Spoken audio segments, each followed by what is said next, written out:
colegio de ingenieros, somos constructores del Perú. Trabajando juntos lograremos desarrollo y paz en el Perú. Trabajando juntos lograremos desarrollo y paz en el Perú. Los desiertos siempre cultivamos, convertimos agua en viva luz. Sin cesar los Andes traspasamos, dando real sustento a multitud. Vida de los pueblos mejoramos y el futuro de la juventud. Somos el colegio de ingenieros, somos constructores del Perú. Trabajando juntos lograremos desarrollo y paz en el Perú. Trabajando juntos lograremos desarrollo y paz en el Perú. Nueva ciencia y técnica aplicamos, con prudencia y mucha rectitud. Con cuidado al mar lo cosechamos, conservamos puro el aire azul y peruana selva disfrutamos, sin dañar su vida en plenitud. Somos el colegio de ingenieros, somos constructores del Perú. Trabajando juntos lograremos desarrollo y paz en el Perú. Trabajando juntos lograremos desarrollo y paz en el Perú.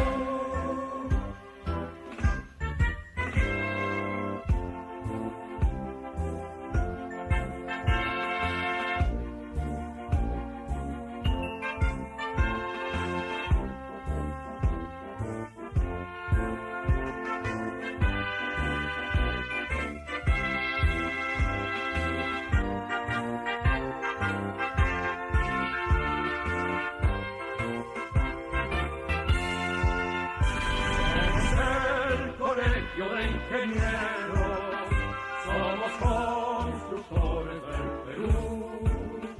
Trabajando juntos lograremos desarrollo y paz en el Perú. Trabajando juntos lograremos desarrollo y paz en el Perú. Trabajando juntos lograremos desarrollo y paz en el Perú.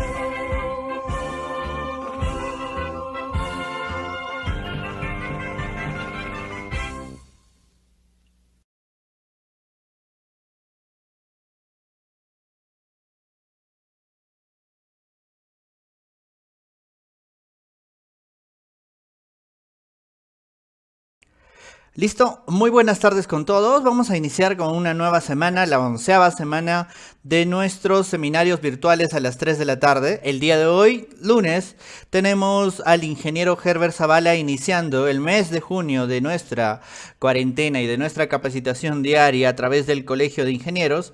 El día de hoy tenemos el tema aplicación del georradar de penetración en infraestructura vial. Para poder presentarlo, ya tenemos el día de hoy al ingeniero Edi Cipión Piñela, el secretario del capítulo de Ingeniería Civil del Consejo Departamental de Lima del Colegio de Ingenieros del Perú. Para presentarlo ya tenemos aquí al ingeniero Edi. Ingeniero Edi, ¿cómo está? Muy buenas tardes. Adelante, por favor. ¿Qué tal? ¿Cómo estás? Muy buenas tardes, amigos. Como dijo ya Cristian, el Colegio de Ingenieros del Perú, a través del Consejo Departamental de Lima, el capítulo de Ingeniería Civil, cuyo presidente es el ingeniero Elías Tapia Julca, continuando con estas charlas virtuales, tenemos ahora una aplicación de pavimentos que a mi criterio es sumamente importante e innovadora. El título de esta charla es Aplicación del georradar de penetración en infraestructura vial. Algo nuevo, yo lo reconozco, y cuyo expositor será el ingeniero Herbert Zavala Ascaño. El ingeniero Zavala es ingeniero civil, graduado en la Universidad Nacional Federico Villarreal, cuenta con 20 años de experiencia como especialista de suelos y pavimentos en el Ministerio de Transportes y Comunicaciones. Además es creador del software EvalPAP, que supongo que es evaluación de pavimentos, que se aplica para carreteras y aeropuertos. Sin más preámbulos, presento acá al ingeniero Herbert Zavala Ascaño para que inicie su exposición. Adelante, ingeniero. Buenas tardes, ingeniero Cipio, muchas gracias. Bueno, una vez más agradecer al Colegio de Ingenieros por haberme invitado a presentar estos temas, ¿no? Y el día de hoy vamos a ver lo que es el georradar de penetración o el GPR. ¿Y cuál es la incidencia, no? ¿Cuál es la utilidad, la aplicación de este equipo? Y este equipo está básicamente dentro del grupo de los ensayos no destructivos, porque no vamos a tener que, vamos a reducir el número de ensayos destructivos cuando empleamos estos, ¿no? Su aplicación muchas veces en otros países lo emplean básicamente para determinación de espesores de las capas de la estructura del pavimento, de la subrasante, pero no se reduce a eso nada más, o sea, no solamente su función es determinar espesores, sino también darme ciertas referencias con las características de la base, subbase, o de los estratos de la subrasante, ¿no? Y ello nos va a permitir, pues, determinar, poder especificar cuál es, pues, qué va a suceder si el pavimento va a deformarse o si tengo estratos suelos inadecuados, ¿no? Que ese es el objetivo al final de realizar el estudio de suelos. Otro de los puntos, y su aplicación de este equipo no solamente se basaría en el tema para evaluación de pavimentos, sino también lo podemos usar también para construcción de obras nuevas. Ya había el caso en el año 2015, que se estaba terminando de elaborar el expediente técnico de la carretera Ollón, en uno de los primeros tramos que actualmente se está construyendo en pavimento rígido, y uno de los problemas era que iban a extraer demasiados núcleos para poder medir el espesor de la losa. ¿Okay? Entonces, ante ellos se les planteó, pues, ¿no?, que podíamos reducir el número de extracción de núcleos y usar el GPR con la finalidad, por ejemplo, en la recepción y medir el espesor de una manera más continua, el mismo. Bueno, entonces, habiendo hecho este preámbulo, ¿qué consiste este sistema? ¿Cuál es el principio de operaciones? En la imagen derecha, tenemos una gráfica y donde la antena tiene un emisor y un receptor. Emite una energía, ¿no? Una señal, esta rebota en la estructura, puede continuar también, pero la que rebota y obtiene el receptor. Esto es la función básica de la antena, como se aplica en geofísica, la refracción sísmica, el concepto similar. Si vamos a la imagen izquierda, ¿en qué se traduce eso? Esta es la antena, dentro del georradar está la antena, la emisora y la receptora. Emite una señal, esta señal atraviesa la estructura del pavimento y parte de ella continúa, pero otra rebota en la discontinuidad que encuentra en los estratos. Esto lo podemos ver en la gráfica, ¿no? En esta gráfica, voltios, donde superficialmente tengo el eco de la superficie del pavimento, ¿ok? Y de ahí me va a ir dando ciertas ondas en amplitud, ¿ya? Como en estos dos casos, y que justamente la interfaz, detecta la interfaz entre de las capas, ¿no? ¿Ya? Y me va a dar el tiempo en el que retorna, el tiempo de viaje de cada estrato, y eso a las finales se traduce en espesores. Pero también hay otro parámetro aquí, que es el tema de la constantes dieléctricas, que como vamos a ir viendo más adelante, son las que me van a permitir caracterizar, indicarme con qué tipo de material estoy trabajando. Y otro punto importante que sucede no es que sucede muchas veces, es frecuente en las obras de ingeniería vial, por ejemplo, que las instalaciones de aguas o desagüe, se empieza a ejecutar la obra y recién ahí podemos detectar o se identifica a qué profundidad están las tuberías de agua y desagüe, ¿no? Entonces, el georradar también me permite poder detectar estos, como vamos a ir viendo, y cuál es la forma. Uno de los puntos de aplicación de este equipo es que debemos empezar a hacer experiencias, ya hemos hecho en el país, ya en 3 proyectos, ¿no? Hemos hecho en 3 proyectos, y lo que sucede es la interpretación, el manejo de las imágenes. Vamos a ver aquí, ¿no? A los finales, ¿qué obtenemos? Esta es la lectura que mostrábamos, la onda, ¿no? Cuando cambia la discontinuidad, y luego podemos determinar el espesor, y así sucesivamente, como podemos ver en la imagen derecha. Vamos a mostrar un video para verlo.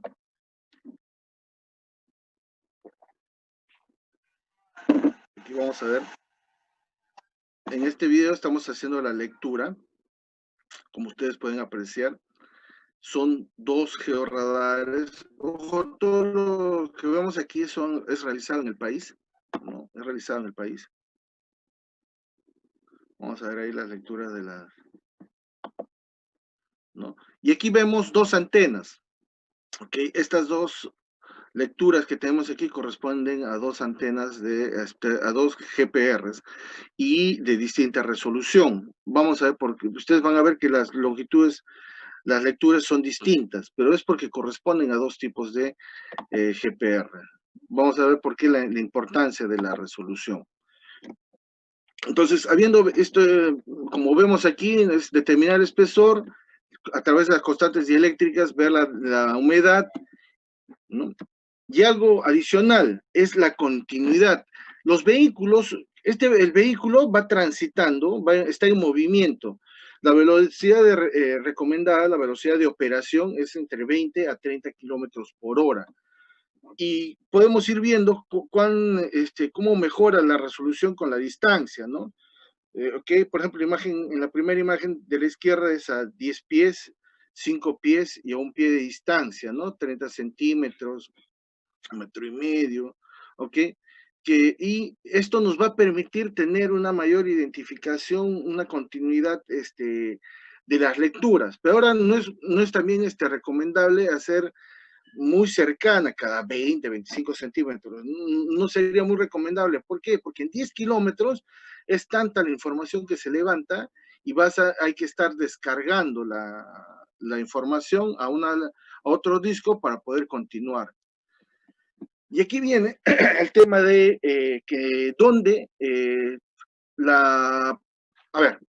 el tema de la frecuencia de las antenas. Esto es importante porque es la que nos va a marcar la pauta en el sentido de la medición. Por ejemplo, yo tengo una antena de 1.2 GHz y me va a dar una profundidad máxima de lectura hasta una profundidad de 1 metro. Si tengo de 1.6 GHz, me va a dar una lectura hasta una profundidad de 50 centímetros y de 2.3 GHz de 40 centímetros. ¿Por qué debemos tener en cuenta esto? Y como vimos en el video anterior, porque básicamente es la que yo necesito trabajar generalmente con 2 antenas, no con una antena, y que estas 2 antenas trabajen de manera simultánea. ¿Y qué quiere decir esto? Si yo quiero leer la estructura del pavimento, usaré antenas de 2.3 GHz. Pero si deseo también medir o determinar las características de la subrasante, necesito trabajar con antenas de 1.2 GHz. Por eso ahí viene la importancia de trabajar con 2 antenas. Y esto vamos a verlos ahora que tenemos 2 tipos de antenas, de contacto y de no contacto.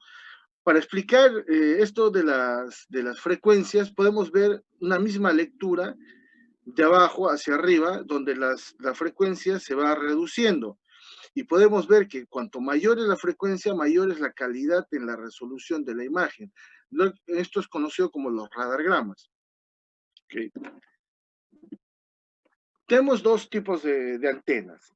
Las antenas que son la antena de contacto y la antena de no contacto, las aéreas. Las antenas de contacto, vamos a verlos aquí, un caso que también tenemos en el país, como esta, ¿no? Porque está apoyada sobre la superficie del pavimento, pero su uso de esta antena de contacto básicamente se limita a ver la estructura de la subrasante. Debido a su cercanía con el pavimento, no me va a dar con mucha resolución los espesores de la capa del pavimento. ¿Okay? Y otra antena de no contacto, vamos a verlo, o aéreas, como les denominamos, aquí está instalándose, ¿no? Tenemos dos, y cada uno es de una resolución distinta. Una antena me permite ver los primeros 40 centímetros y la otra antena me va a permitir llegar hasta 1 metro de profundidad. Aquí tenemos cuál es la disposición de las antenas de contacto con el terreno, ¿no? La antena de tipo no contacto está adosada, necesitamos que esté a estas dimensiones, a esta altura de 45 centímetros de altura de la superficie del pavimento, y esta es la más recomendada, porque ¿qué sucede? Si yo uso una antena de contacto, la superficie del pavimento pues tiene que estar en muy buenas condiciones, porque si tengo una superficie irregular va a deteriorar el equipo. Entonces, la más recomendable es usar la antena de no contacto, además de permitirme trabajar en cualquier superficie de pavimento por la altura a la cual se va a encontrar. También me permite trabajar de manera simultánea, leer el tema de la superficie del pavimento, la interfaz, detectar la interfaz, como veíamos en las imágenes. Entonces, al tener mayor resolución me permite tener mejores lecturas de la estructura del pavimento. Vamos a verlo aquí, cómo se calibra. Y la calibración es muy sencilla. No es que, en cambio, mientras con una antena de contacto yo tengo que hacer prospecciones continuas, con una antena de no contacto, como una antena aérea como esta, necesito colocar estas placas de aluminio, y con él superficialmente puedo realizar las calibraciones. Voy cambiando las alturas y voy realizando las calibraciones con él. ¿Okay? Y eso me permite ser mucho más versátil para calibrar. Ojo, que también es necesario que realizamos prospecciones o calicatas cada cierta distancia, con la finalidad también de ir calibrando el equipo en el sentido de las constantes dieléctricas por el tema de humedad y espesores. Vamos a pasar aquí. Bien, entonces, dentro de los no contacto, ¿qué antenas son las recomendadas para trabajar? La de no contacto. ¿Ya? Como hemos visto, son más versátiles y podemos trabajarlos en distintas condiciones. Aquí tenemos cómo realizamos la interpretación de la información. Obtenemos nuestro radargrama, que es ¿no? En las ordenadas están el tiempo, esto se traduce en espesor, y a las distancias que hemos colocado hemos realizado las lecturas, ¿ok? Podemos observar aquí que empezamos como parte de interpretación, detectamos, está la capa el espesor de la capa de rodadura, tenemos nuestra base, la base asfáltica, ¿no? Y también nuestra base granular. Y esto lo vamos sacando, lo podemos ir detectando en el radargrama. ¿Ya? Ese es el punto al que tenemos que llegar. Pero algo adicional a esto es las interferencias. Por ejemplo, aquí tenemos cómo podemos realizar la lectura en el radargrama, como vemos aquí, cómo sé que hay tuberías por los símbolos, por la forma que aparecen en el radargrama. Podemos ver que son como pequeñas parábolas, ¿ok? Curvas, son como que, y esto me está indicando que hay tubería, ¿no? Tubería de agua, tubería de desagüe o cables. Y hoy en día con los programas que se tienen, muchos de estos equipos nos permiten hacer una visualización tridimensional para ubicar su posición y también qué tipo de tuberías son, ¿no? Para poder interpretarlos adecuadamente. Aquí vamos a ver la instalación del GPR, un video. Aquí vamos a ver cómo se está instalando, en qué consiste todo el sistema. Ok, aquí estamos, ¿no? Están sus transductores, la estructura. Esta estructura es para dos antenas, ¿no? Dos georradares. Entenderán que esta imagen, entonces, este video es, ¿por qué dos georradares? Porque uno me va a permitir llegar a una profundidad de 1 metro y el otro poder leer con mayor detalle los primeros 40 centímetros de la estructura del pavimento. Ok, ahí lo tenemos. Los transductores.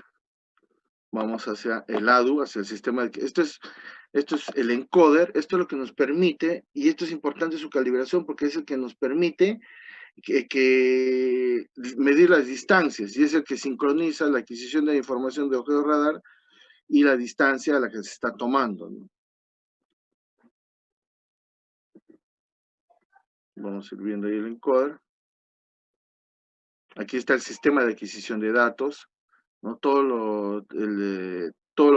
los cables de las antenas se conectan aquí, y este es el que nos permite ir almacenando la información.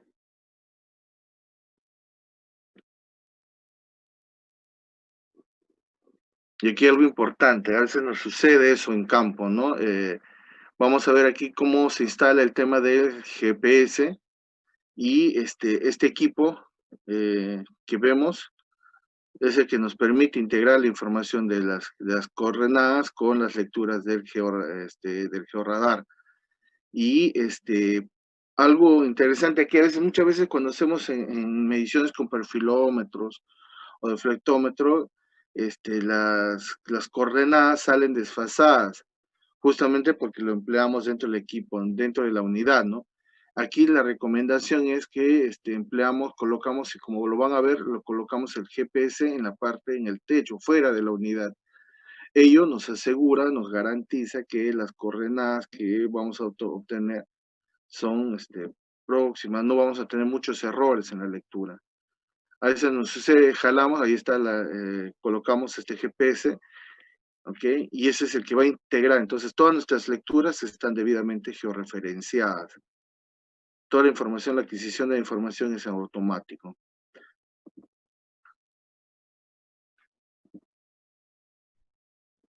Ok, seguimos aquí en la instalación. Ok. Este es el sistema que integra ya toda la lectura del GPS con las del georradar. Y me va midiendo también las distancias. Vamos a ver otro. ¿Cómo se realiza la medición con GPR?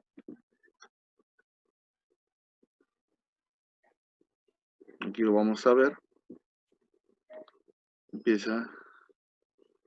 Están calibrando, ¿no? Van a empezar a calibrar.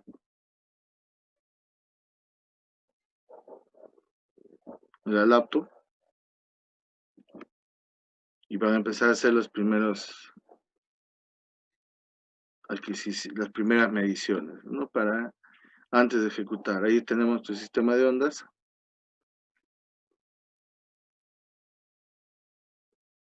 Las dos gráficas son por una antena, por un georradar.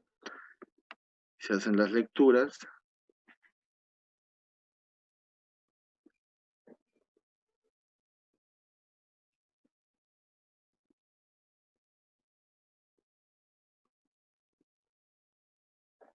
Aquí están haciendo las lecturas. Eso es antes de iniciar.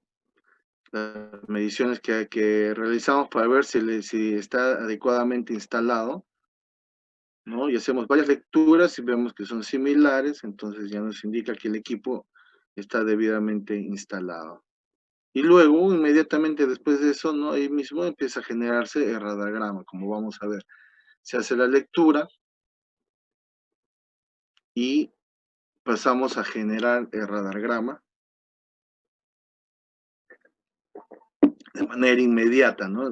Entonces, tenemos casi en tiempo, previamente en tiempo real, vamos viendo lo que sucede con las mediciones, con las lecturas que se van dando. Ok. Vamos a ver otro, en pleno proceso de medición.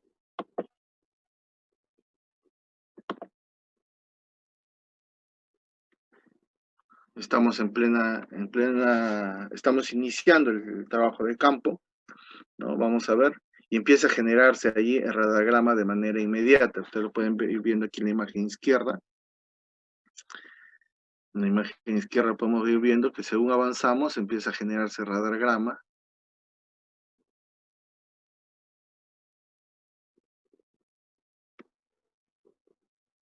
Cristian, por favor, confírmame si se está viendo el video. ¿Sí? Ok, bien, entonces empieza a generarse las lecturas y ustedes ven que la unidad está en movimiento. Entonces, y esta velocidad de operación tiene que ser entre 20 a 30 kilómetros por hora. Estamos en movimiento y me está dando las lecturas. Esta es una primera instancia, ¿no? Esta es la que, insisto, después en un gabinete tenemos que ingresar los valores. Si yo ya tengo de calicatas y hemos sacado ensayos como humedad, grametría, todas esas características lo usamos también para calibrarlo y nos pueda dar, identificar qué tipo de materiales tenemos en la subrasante o también en la estructura del pavimento. Bien, como ven, se va generando radagrama ahí de manera inmediata. ¿Okay? En pleno proceso, estamos en pleno proceso de operación en campo.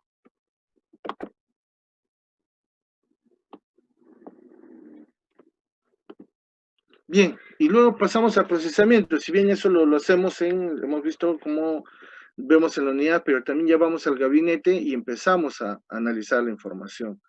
Vamos graficando aquí los estratos, las continuidades, detectando identificando ya las discontinuidades, ¿okay? Y ¿no? Hacemos nuestros trazos por zonas, por sectores, vamos determinando por sectores e identificando las interfaces. Para luego, mediante la norma STM, podemos indicar por sectores cuáles son los espesores del pavimento, ¿ok? A un 95%, al 95 percentil del espesor. Es decir, si yo tenía, por ejemplo, una carpeta asfáltica de 11 centímetros, me va a dar al 95 percentil de 10 centímetros, ¿no? Okay. Eso es lo que nos va manejando, lo que nos va identificando, y esto lo hacemos por sectores homogéneos, como lo mostramos aquí. Este es un caso típico, un caso real que hemos hecho en el país. Y algo más que veníamos mencionando, la constante dieléctrica, porque recuerden, la función no solamente va a ser el tema de determinar el espesor, sino también de decir qué tipo de materiales tenemos. Uno de los temas aquí es, por ejemplo, si tengo para aire, aquí tenemos esta tablita, cuál es su constante dieléctrica y cuál es su velocidad de propagación, ¿no? Metros por nanosegundo, ¿ok? Si yo tuviese una arcilla, y esta constante está en función también de la humedad del material. Si tengo una arcilla seca, su constante dieléctrica va a ser 8. Si tengo una arcilla húmeda, su constante dieléctrica va a ser 33.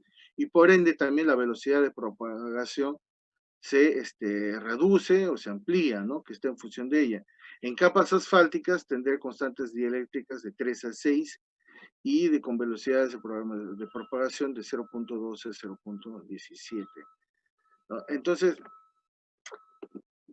¿para qué nos sirve esto? ¿Por qué es necesario el tema de la constante dieléctrica? Porque viene el otro punto, aquí tenemos este cuadro que es muy útil, muy práctico, donde tengo interpretación para el caso de los suelos o materiales que se encuentran en la subrasante, y también tengo la interpretación para los agregados, para todo el material que se encuentra en la estructura del pavimento. Por ejemplo, vamos a mencionar que tengo una constante dieléctrica de 15.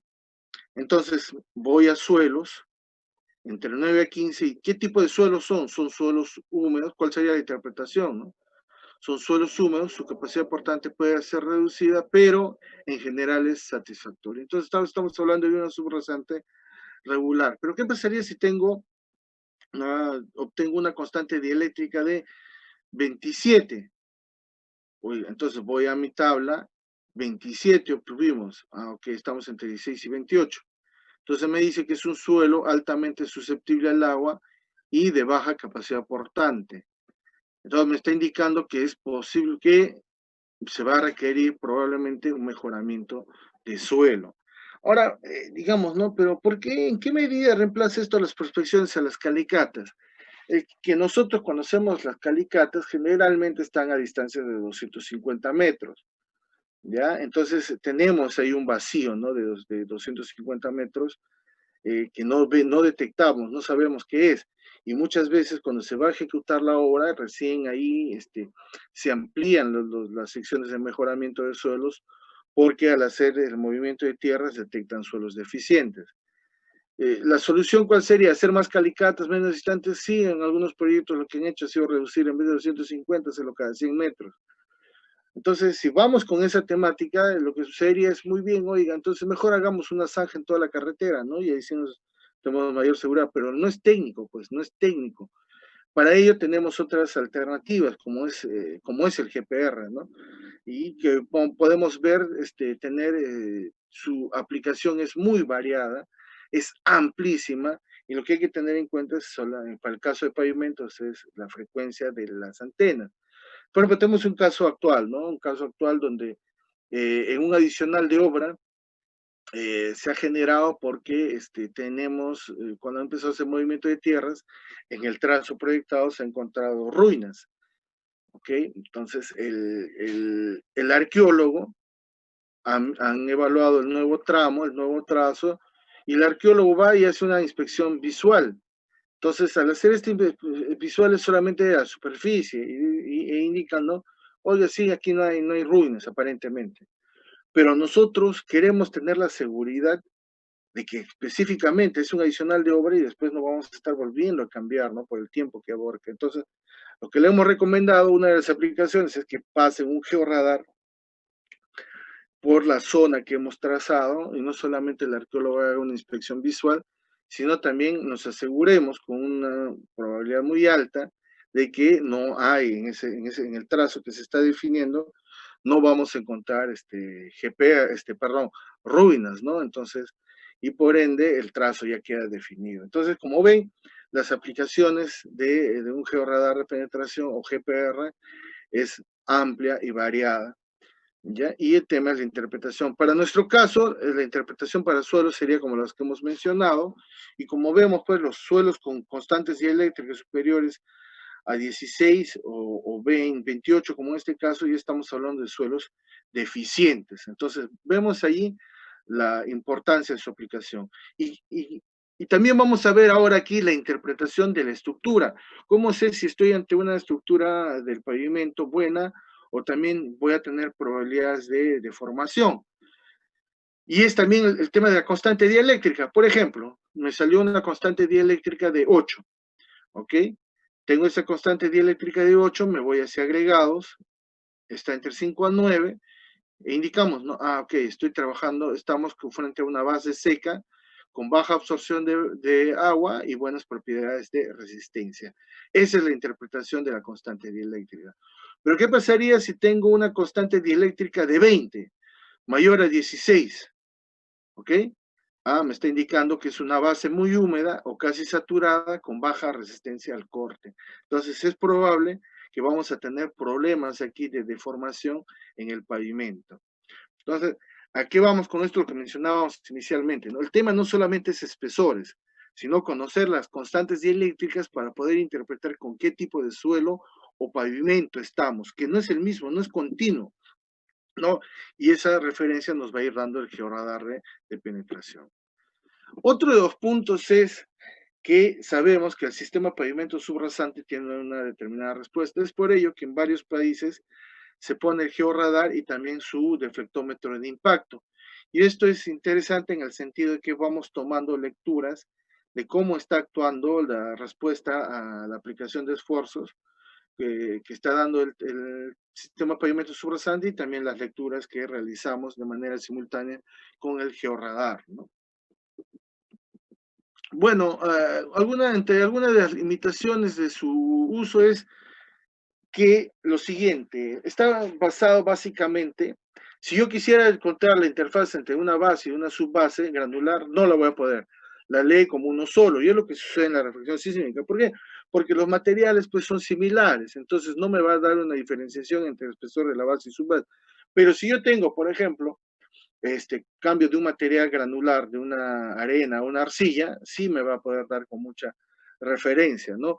O, por ejemplo, como mencionaba, una losa de concreto cambia significativamente sus características frente a una subbase granular. Entonces también es allí donde nos va a dar las lecturas, ¿no? Si son los materiales similares, lo va a tratar como un solo estrato. Esa es una de sus no desventajas, y que se da en todo el tema del concepto de refracción sísmica. ¿Qué norma se está empleando? Es la norma CTM 4748, donde nos da el tema del procedimiento, de cómo vamos a determinar los espesores de las capas, y también la recomendación es que empleemos, como en todos los casos que hemos visto, las antenas de no contacto o antenas aéreas, ¿no? Porque las de contacto requieren mayores prospecciones para ir calibrando, y también esta va a estar en función de la superficie del pavimento. En cambio, mientras las de no contacto o las aéreas me permiten obtener lecturas con mayor detalle de la estructura del pavimento, y con una antena adicional llegar a mayor profundidad y de menor resolución. Bueno, espero que haya sido útil, atento a sus consultas.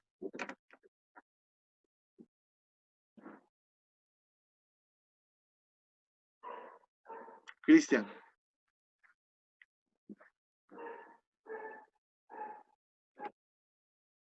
Sí. Ya. A ver, estamos atentos a las consultas que vayan a... Sí, muchas gracias, ingeniero, por la información. Ya tenemos algunas consultas que ya están ahí en Facebook y en YouTube. Por favor, les pedimos a los que tengan todavía alguna consulta que generen, y las vamos a trasladar al ingeniero Herbert Zavala, ¿sí? William Campeán Calderón hace una pregunta, dice: ¿no existen cartas geográficas de estratificación del terreno que nos den ideas del tipo de terreno? Cartas geográficas, existe, pero aquí estamos hablando del nivel de detalle para un proyecto en particular, ¿no? Lo que nosotros tratamos de aquí es de que en el país ya se están implementando tecnologías adicionales a las que existen, con la finalidad de obtener una mejor lectura. Por ejemplo, nosotros normalmente hacemos, si hago un expediente técnico en el estudio de suelos, hacemos calicatas, ¿no? Entonces, pero adicionalmente a esto le podemos implementar el georradar. Casos por los contratos por niveles de servicio, donde las calicatas se realizan cada 5 kilómetros o cada 2 kilómetros y medio. Entonces, y los perfiles reforzados que se realizan, ¿no? Y ahí, ¿qué se hizo en el año 2016, 2017? Prácticamente en 4 proyectos se incluyó el georradar, con la finalidad de reducir estas, identificar suelos inadecuados y poder plantear las alternativas de mejoramiento. Y ahí se usó el GPR con las características que hemos mencionado. ¿Ok? Entonces, si vemos su implicancia, me va a permitir, me va a reducir la incertidumbre de que cuando se ejecute yo tengamos que incrementar longitudes de carretera para mejoramiento de suelos, ¿no? ¿Okay? El otro punto que muchas veces no se ve también es el tema de las instalaciones, detección de instalaciones de agua y de desagüe, interferencias comúnmente conocidas como interferencias.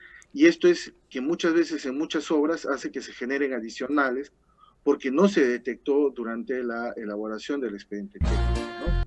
Ahora, no solamente estamos hablando a nivel de estudio, ¿no? Sino su aplicación también, por ejemplo, y que ya se han planteado en al menos un par de supervisiones de obra, para hacer la recepción de la obra.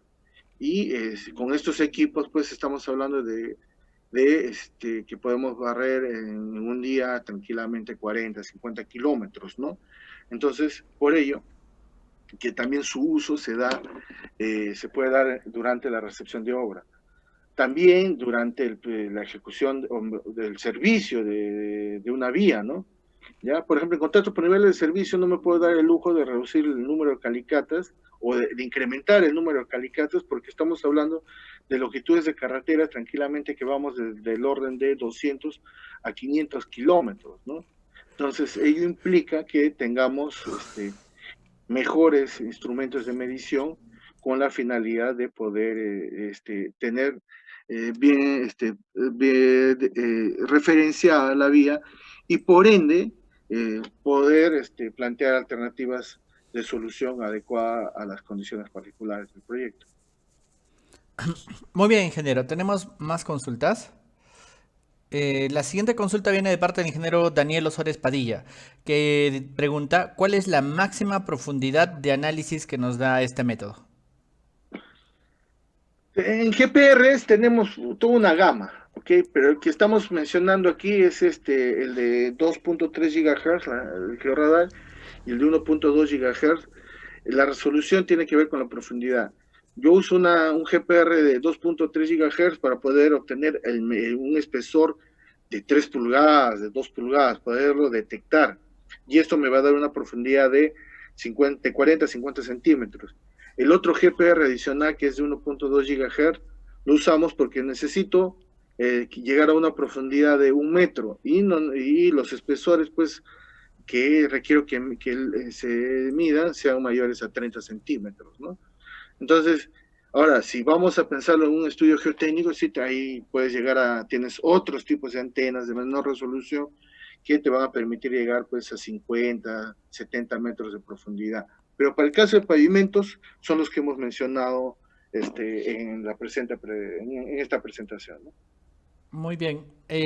Walter Condori Soto pregunta, actualmente se ejecutan pavimentos diversos con carpetas asfálticas, emulsión asfáltica, etc. ¿Puede el equipo identificar la composición de estos elementos en base a sus espesores? No.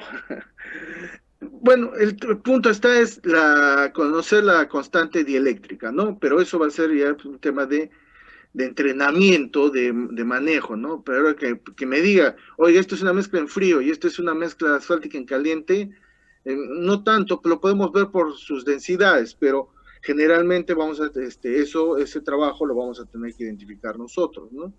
Además, cuando hablamos de las mezclas, cuando uso emulsión asfáltica, generalmente los usamos en superficies asfálticas delgadas.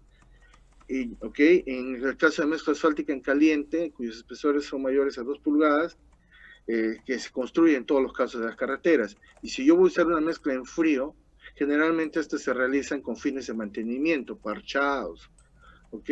Entonces, siempre, aquí no vamos a prescindir de la identificación y sectorización que normalmente realizamos, ¿no? ¿Ya? Pero sí, lo que nos va a dar es, como yo tengo muchas veces, por ejemplo, un contrato por niveles de servicio, tengo carreteras, me voy a encontrar con distintas estructuras de pavimento. Entonces, al hacer mucho más continuas las lecturas, voy a poder detectar en qué zonas, cómo va cambiando la estructura del pavimento, y con ello poder afinar el diseño del mismo para ya hacer un mantenimiento periódico, alguna rehabilitación. De YouTube, que dice, buenas tardes. Ya. Eso se conoce como son de baja conductividad. Entonces ahí puede generar problemas en las lecturas. ¿Ok? Ese es uno de sus deficiencias para ese tipo de casos, ¿no? Entonces, y bueno, pues normalmente nosotros cuando construimos carreteras no lo hacemos sobre este tipo de zonas, ¿no? Muy bien, muy bien, muy bien. Dice Jonathan Rojas, dice, buenas tardes, con el GPR ¿es posible identificar zonas de cavernas en suelos kársticos? En túneles, por ejemplo, para detectar esas zonas en túneles, me permite detectar aquellas zonas, los bolsones de agua, ¿no?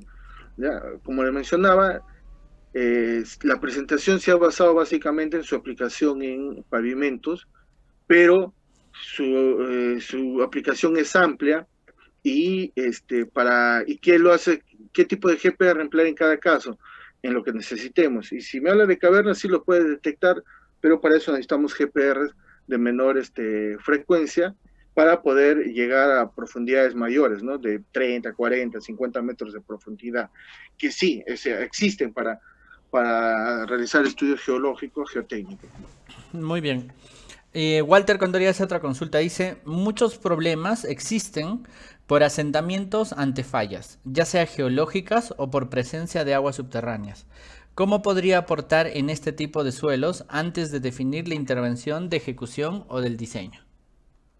Justamente, a veces hacemos las calicatas y no encontramos o no vemos esto, ¿no? Por las distancias, ¿ok? Entonces, al hacer una lectura más continua, sí nos va a permitir, como hemos visto, y eso es la constante dieléctrica, ¿ok? Si yo tengo niveles freáticos altos, esto lo voy a identificar, como ya lo hicimos en el análisis anterior, en las tablas, y identificar cuál es la constante dieléctrica, determinamos la constante dieléctrica y en función de ello saber si tenemos unos problemas de nivel freático en algún punto donde no hemos realizado la prospección, ¿no?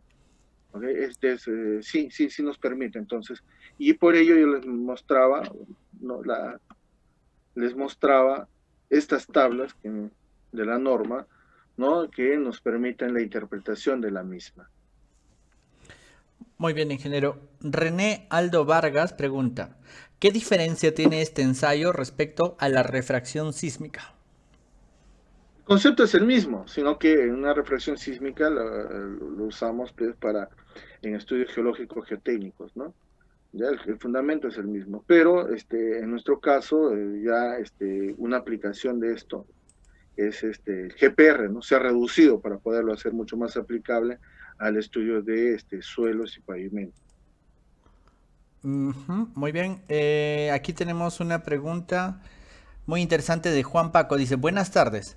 Mi consulta es, ¿cómo mejorar los contratos en estudios, ya que los estudios realizados muchas veces están limitados por el presupuesto y estos son muy ligeros?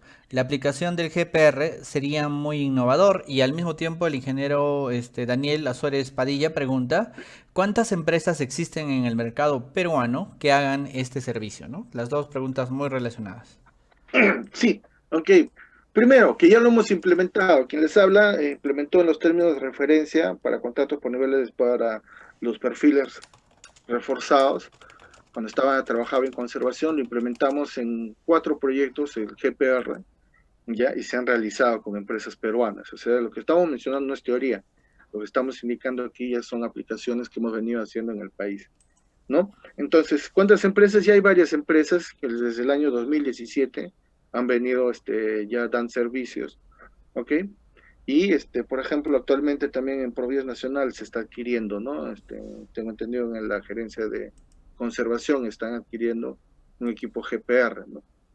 Entonces, o sea, tenemos, y el punto está que no solamente se limita solo a estudios, ojo, sino que hoy en día ya lo estamos incluyendo para las recepciones de obra, ¿no? Porque necesitamos, no voy a ir, a veces la Contraloría lo que sucede es que quiere que estás en una recepción de obra y ellos consideran que tienes que hacerle nuevamente perforaciones, extraer muestras, ¿no? A una vía nueva. Es como si uno comprase un departamento que empiezas a hacer ensayos destructivos para ver si cumple, lo que no es, ¿no? Entonces, lo que básicamente una recepción de obra se ve la funcionalidad. Entonces, para ello debemos incrementar el uso de equipos de alto rendimiento, pero que me permiten hacer ensayos no destructivos, ¿no? Reducir al mínimo el deterioro de la estructura nueva, por ejemplo. ¿Ok? Entonces, eso es lo que muchas veces en los estudios definitivos no se está incluyendo esto, y uno de los problemas es que cuando tú ejecutas encuentras interferencias y eso significa un adicional de obra y que se amplíen los plazos requeridos para la ejecución, ¿no? Y tenemos ahí 3, 4 empresas en este momento en el país que proveen estos servicios. Muy bien, ingeniero, muchas gracias por sus respuestas. Invitamos a las personas que están aquí en Facebook y en YouTube a generar mayores consultas para el ingeniero Herbert Zavala, que nos ha traído este tema tan interesante el día de hoy. Tenemos una más de Juan Pablo Salzavilca en YouTube que dice: nosotros tenemos un georradar con capacidad de penetración de 7 metros para identificación de interferencias, tuberías de agua. ¿Es posible determinar la estratificación del suelo parecido a una calicata? Si habla de 30 metros, su georradar... No, de 7 metros, 7. Ok, de 7 metros, su georradar es de baja resolución, ¿no? Entonces, no sería muy aplicable para el tema de pavimentos. Por eso nosotros hemos hecho énfasis bastante cuáles deben ser las características de las antenas con la finalidad de poder llegar en una calicata. Nosotros normalmente llegamos a 1,50 m. Entonces, para poder llegar a esas profundidades, ¿no? Y el nivel de detalle, porque cuanto menor resolución de la antena, se pierde mayor detalle en la estratificación. Y para el que se pueda, para un estudio geológico, geotécnico, no hay problema, ¿no? Por la magnitud. Pero para el caso de pavimento, sí, pues muchas veces necesitamos espesores de 30, 40 centímetros, ¿no? Que se detecten. Y eso está en función de la frecuencia de las antenas del georradar. Muy bien, ingeniero. Y a ver, creo que esta es una de las últimas consultas de Javier Soto. Javier Soto pregunta: ¿qué ventajas podría mencionar entre el GPR y el ensayo electromagnético somero? Asimismo, ¿trabajan con GPR 3D? No sé si vieron, puse unas láminas que ya hoy en día los softwares me permiten hacer en 3D, ¿no? Entonces, ya esas son las últimas modificaciones o soportes que nos dan hoy día los softwares de GPR, ¿ya? En cuanto, una de las ventajas del GPR es que lo puedo montar en el equipo, ¿no? Y como hemos ido viendo, en movimiento estamos adquiriendo, tomando la información, ¿no? ¿Okay? Tenemos diversas alternativas, ya, pero los que se van aplicando, implementando, va siendo en función también de su usabilidad y el tiempo de adquisición de datos. Entonces, ante eso, el GPR nos da, como hemos visto, nos da mayor flexibilidad y podemos, como hemos mostrado en las imágenes, el montaje, ¿no? Que podemos realizar en cualquier unidad. Muy bien, ingeniero, muchas gracias. Tenemos una consulta más, bueno, un par de consultas más. Abigail en YouTube pregunta: buenas tardes, ¿qué uso se puede dar para mantenimiento vial y supervisión? ¿Qué uso se puede dar para mantenimiento vial y supervisión? Uno de los puntos es justamente identificar las posibles zonas donde puede haber problemas en el pavimento, sin necesidad de hacer prospecciones, ¿no? El otro punto es que en mantenimiento, sumado a una evaluación estructural realizada con deflectómetro de impacto, también nos va a decir cuál es la capacidad o las condiciones estructurales del sistema pavimento subrasante. Entonces sí, como les mencioné, su implementación o aplicación es variada y no solamente como manifestamos a nivel de estudio, sino para cada una de estas nivel de estudio, proceso constructivo y también cuando esté en servicio o en operación y para el mantenimiento de las vías. Otro punto es que sucede muchas veces cuando uno hace mantenimiento. Las estructuras, los espesores, no se tienen muchas veces el inventario de los espesores del pavimento. Entonces, delimitamos con calicatas, así, obteniendo someramente, ¿no? Cuál es la posición. Pero con el georradar, pues también podemos inventariar y detectar entre qué progresivas están, cuál es la estructura del pavimento existente. Y con ello, cuando se planteen alternativas de mantenimiento, seamos más eficientes en el diseño. Muy bien, ingeniero, tenemos algunas consultas más. Raúl García pregunta: ¿cuántos kilómetros por día es un rendimiento normal de estos equipos? Es decir, ¿se recomienda su uso en vías de cuántos kilómetros al menos?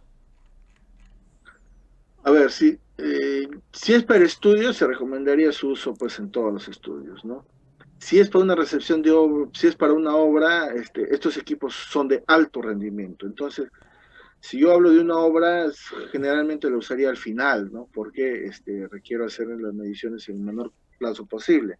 Y ahí se justifica su uso, ¿no? Entonces, ¿cuál es la velocidad de operación? Mencionábamos que la velocidad de operación está entre 20 a 30 kilómetros por hora. Entonces, tranquilamente en un día, en trabajo una jornada de 8 horas, estamos hablando pues de más de 100 kilómetros, ¿no? ¿Ya? Y como hemos podido observar también, mostrar, la adquisición de la información es de manera simultánea, ¿no? Obtenemos los radargramas de manera inmediata. Muy bien, tenemos dos consultas muy interesantes. Una de parte del ingeniero Daniel Osores Padilla, especialista en esta clase de temas y proyectista. Dice, ¿cuál es el costo por kilómetro de GPR para profundidades de 1.5 metros? Eso es variado. Si no me equivoco, en las últimas estaba el kilómetro, creo que entre 500 a 600 soles. Okay, no, ahorita no te puedo dar una referencia sobre eso, ¿no? Ya, pero tengo entendido que ya ha ido reduciéndose su costo. Muy bien. Y Lineo Ortega Machaca pregunta, una consulta, ¿cómo sería la aplicación en cimentaciones de presas y embalses? Ya, como le mencionaba, la aplicación ya viene de acuerdo a la especialidad, ¿no? Cuando me menciona empresas, estamos hablando de la especialidad de geología y geotecnia, ¿no? Entonces, viene allí la aplicación por el especialista respectivo, ¿no? En esto nosotros estamos hablando de una aplicación en infraestructura vial, en carreteras. Por ello es que las características de los equipos que debemos usar para emplearlo en carretera. Muy bien. La última consulta que tenemos para el día de hoy sería esta, ¿no? De parte del ingeniero Eduardo Vilches. Dice, en infraestructura vial, respecto a reconstrucción y mantenimiento, ¿el sistema Georradar también detecta las deflexiones de un pavimento flexible? No reemplaza el deflectómetro de impacto. Mencionábamos que trabaja conjuntamente con el deflectómetro de impacto, ¿ya? Entonces, y el deflectómetro de impacto, su función es eso, medirme las deflexiones, entonces no lo reemplaza, ¿okay? Lo que sí, podemos usarlo de manera simultánea para mejorar hacer un análisis, ¿no? Mucho más eficiente que del que normalmente realizamos, ¿no? Entonces, sí, su uso sí se justificaría en el tema de tener, como por ejemplo con el deflectómetro de impacto, yo hago lecturas puede ser cada 100 metros alternados o cada 50 metros alternados, ¿no? Entonces siempre tengo un vacío entre la lectura, entre puntos donde se han realizado las lecturas, ¿no? Entonces a esto le podemos complementar con el georradar y determinar las constantes dieléctricas para poder coincidiendo las lecturas donde he realizado la lectura con GPR y donde he realizado la lectura con el FWD o con el deflectómetro de impacto, pues ya podemos hacer correlaciones hacia otros puntos, ¿no? Entonces, y plantear si requerimos soluciones localizadas. Allí su función, ¿no? Y su uso que le daríamos, pero no reemplaza al deflectómetro de impacto. Muy bien, y aquí tenemos la última de la señorita, o de la señora, perdón, Abigail AC, que dice, para usar en verificación de espesores de un asfaltado, ¿qué tan preciso es el método? Tiene, como mostramos ahí en el caso práctico, la norma ST me da que use siempre de todos los espesores que determino, usar el 95%, el 95 percentil, ¿no? ¿Ok? Ya, que tenemos que hacer algunos, por ejemplo, carpeta asfáltica para verificar el espesor, tengo que extraer algunos núcleos, sí, extraeré pues 3, 4 núcleos, no más, ¿no? Entonces sí, con eso, determinamos, verificamos, ¿no?, los espesores, y su confiabilidad es alta. Como lo manifestaba, ya ahora viene un tema de uno de los problemas que cuando se usan equipos o entran nuevas tecnologías, el tema es aprenderlos, y es el uso, la interpretación de los datos, ¿no? Y para ello tenemos la norma STMD que hemos mostrado, que nos va justamente a asegurar en qué rango son aceptables las mediciones que obtenemos, ¿no? Y ante ello ya se da el tema de la confiabilidad que requerimos como resultado de las mediciones. Muy bien, tenemos más consultas, ingeniero. Si no le molesta, voy a generar las dos últimas. Ok. Capo Charlie pregunta, ¿se aplica el georradar en los niveles de terreno a 10 metros sobre el nivel del mar hasta 4.000 metros sobre el nivel del mar, o 4.000 metros sobre el nivel del mar, o tiene límites de aplicación? No, no hay límites de aplicación en esto, ¿no? Lo podemos aplicar en cualquiera de nuestras regiones en nuestro país, a distintas alturas.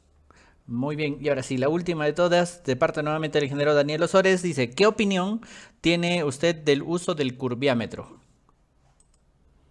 Debe ser un equipo de geotecnia, no tengo mayor referencia del mismo, ¿no? No tengo mayor referencia del mismo. Muy bien, ingeniero.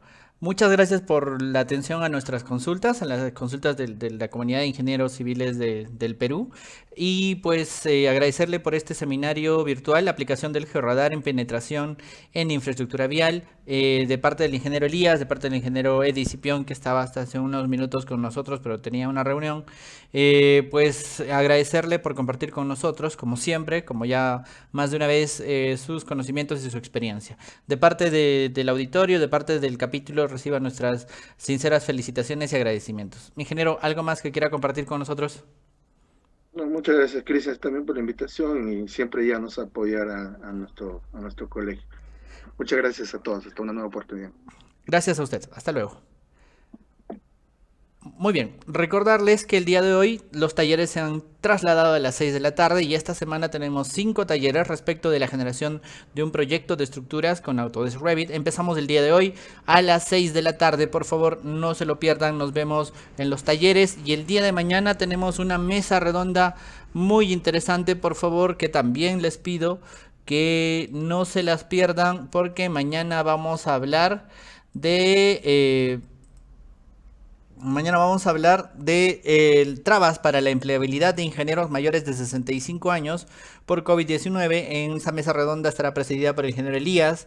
Tendremos al ingeniero Alfredo Adriansen, al ingeniero Rodolfo Baldi y al Juan Miguel Servigón. El día miércoles tenemos el tema del cuaderno de obra digital con el ingeniero Marco Cruzado. El día jueves tenemos un tema de BIM, experiencia internacional en el uso de BDC en hospitales. Desde Estados Unidos, de la constructora DPR, viene Camilo García, y vamos a tener de panelistas a los ingenieros que han hecho BIM en hospitales y arquitectos también en el Perú, al ingeniero Guido Rodríguez, al ingeniero Raúl Eizaguirre, al ingeniero Víctor Bento, al ingeniero José Chirinos, haciendo consultas de cómo mejorar nuestros hospitales con el uso de BIM BDC en el Perú. No se lo pueden perder. El día jueves tenemos un tema muy interesante y les pido que por favor no se lo pierdan. El día viernes tenemos trampas burocráticas para el reinicio de obras post cuarentena con el director de la Cámara Peruana de la Construcción, Guido Valdivia, y el ingeniero Ricardo Gandolfo. Tenemos una semana muy interesante. La siguiente semana se vienen talleres respecto de la reactivación también. Por favor, agradecerles a todos por su tiempo, y nos vemos a las 6 de la tarde y el día de mañana también. Gracias, hasta luego.